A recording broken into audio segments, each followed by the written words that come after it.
Jumping జపాంగ్లకు నా పార్టీలో స్థానం లేదన్నారు. కానీ మీ లెఫ్ట్ అండ్ రైట్ ఇద్దరు కూడా వేరే పార్టీ నుంచి వచ్చిన వాళ్ళే. దీనికి ఏంటి సమాధానం? జంపింగ్ జపాంగ్లు అంటే ఏమిటో తెలుసా? వాళ్ళకి ప్రజలకు చేయాలని చిత్తశుద్ధి ఉండదు.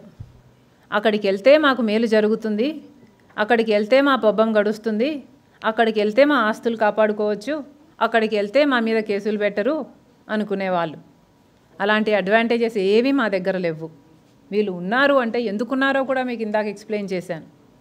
వీళ్ళకున్న చిత్తశుద్ధి చూసిన తర్వాతే ఇక్కడ నా లైట్లో నా లెఫ్ట్లో కూర్చున్నారు వీళ్ళు. తెలంగాణ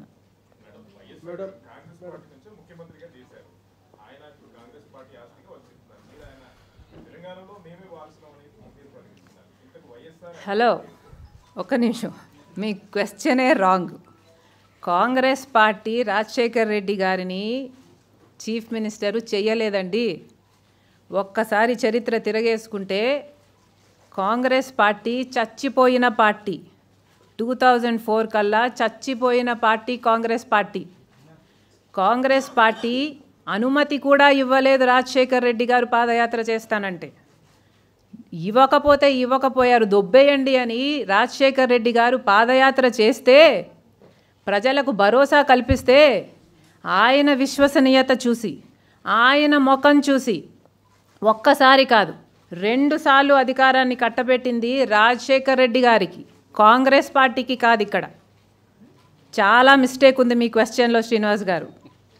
కాంగ్రెస్ పార్టీని నిలబెట్టింది రాజశేఖర్ రెడ్డి గారు. తన భుజాన భారాన్నంతా వేసుకొని 2 సార్లు అధికారంలోకి తెచ్చింది కాంగ్రెస్ని రాజశేఖర్ రెడ్డి గారు. కానీ కాంగ్రెస్ పార్టీ ఏం చేసిందండి? ఎన్టీఆర్ గారికి తెలుగుదేశం పార్టీ వెన్నుపోటు పొడిచినట్టే కాంగ్రెస్ పార్టీ వైఎస్ఆర్ గారికి వెన్నుపోటు పొడిచింది. పొడవలేదా? వైఎస్ఆర్ గారు చనిపోయిన తర్వాత ఆయన పేరుని ఎఫ్ఐఆర్లో చేర్చింది కాంగ్రెస్ పార్టీ.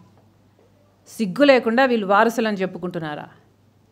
కాంగ్రెస్ పార్టీలో ఎంతోమందికి రాజకీయ జన్మనిచ్చింది రాజశేఖర్ రెడ్డి గారు.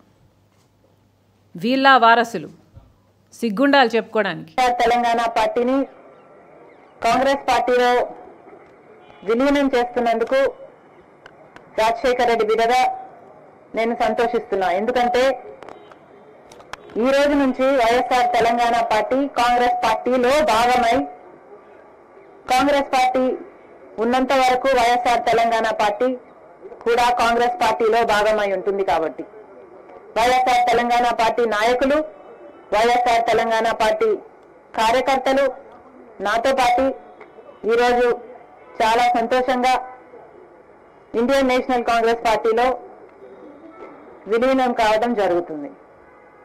రాజశేఖర్ రెడ్డి గారు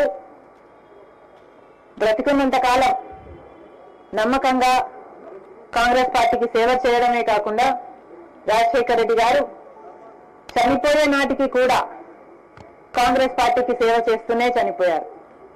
ఈరోజు రాజశేఖర్ రెడ్డి బిడ్డ కాంగ్రెస్ పార్టీలో చేరుతుంది అంటే రాజశేఖర్ రెడ్డి గారికి చాలా సంతోషం, చాలా గర్వం కలిగించే విషయం అని నేను నమ్ముతున్నా.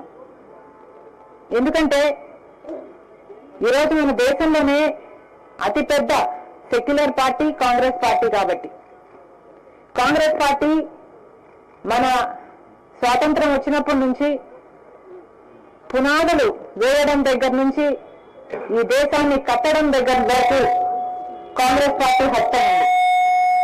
ప్రతి వర్గాన్ని కలుపుకుపోతూ, ప్రతి విశ్వాసానికి, ప్రతి ఫెయిత్కు నమ్మకం కలిగిస్తూ, ప్రతి సెక్షన్ ఆఫ్ ద సొసైటీలో కలుపుకుపోతూ ముందుకు వెళ్ళిన party Congress party. Congress party ముందు కూడా రాహుల్ గాంధీ గారి నాయకత్వంలో, ఖార్గే గారి నాయకత్వంలో ప్రజలందరికీ మేలు చేస్తుందని సంపూర్ణంగా విశ్వసిస్తూ, రాజశేఖర రెడ్డి గారి కళ, ఏ కళ అయితే రాజశేఖర రెడ్డి గారు రాహుల్ గాంధీని ప్రధానమంత్రిని చేయాలి అని మనస్ఫూర్తిగా కోరారో, అది నెరవేర్చడానికి రాజశేఖర రెడ్డి గారి బిడ్డ మనస్ఫూర్తిగా పనిచేస్తుంది. కాంగ్రెస్ పార్టీ రాజశేఖర రెడ్డి బిడ్డ మీద నమ్మకం ఉంచి తెలంగాణలో వైఎస్ఆర్ తెలంగాణ పార్టీ చేసిన త్యాగాన్ని గౌరవించి ఈరోజు రాజశేఖర రెడ్డి బిడ్డను కాంగ్రెస్ పార్టీలోకి ఆహ్వానించడం జరిగింది. ఆ ఆహ్వానాన్ని మేము మనస్ఫూర్తిగా స్వీకరిస్తూ కాంగ్రెస్ పార్టీలో ఈరోజు విలీనమవుతున్నాం. ఈ రోజు నుంచి కాంగ్రెస్ పార్టీ ఏ బాధ్యత మా మీద ఉంచినా ఆ బాధ్యతను విశ్వాసంతో సంపూర్ణంగా నెరవేర్స్తామని నాతో పాటు వైఎస్ఆర్ తెలంగాణ పార్టీ నాయకులందరూ కూడా మనస్ఫూర్తిగా మాటిస్తున్నాం. Thank you.